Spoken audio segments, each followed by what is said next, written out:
Ada kabar baik untuk PNS di tahun 2022. Pegawai negeri sipil atau PNS pada tahun depan tetap akan mendapatkan booster kinerja dari pemerintah. Hal ini tertuang dalam APBN 2022 yang baru saja disahkan oleh DPR RI.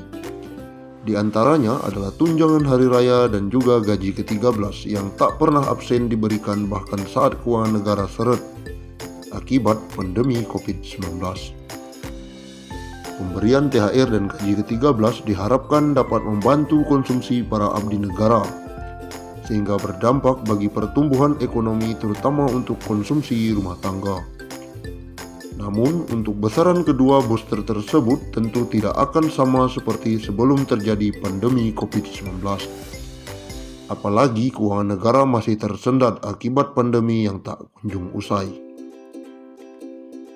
Direktur Jenderal Anggaran Kementerian Keuangan, Isa Rakmawarta, mengatakan skema pemberian THR dan gaji ke-13 tahun depan tersebut sama dengan tahun ini.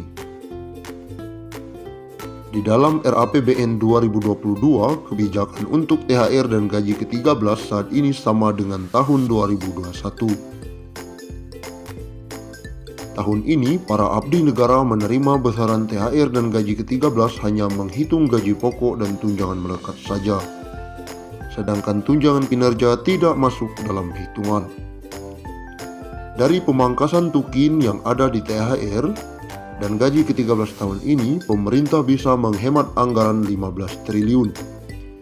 Ini digunakan untuk menambah belanja untuk penanganan dampak pandemi COVID-19. Lanjutnya, bahkan program-program yang tidak prioritas masih akan tetap ditunda di tahun depan, sehingga anggaran bisa difokuskan untuk membantu masyarakat hingga pelaku usaha yang paling terdampak.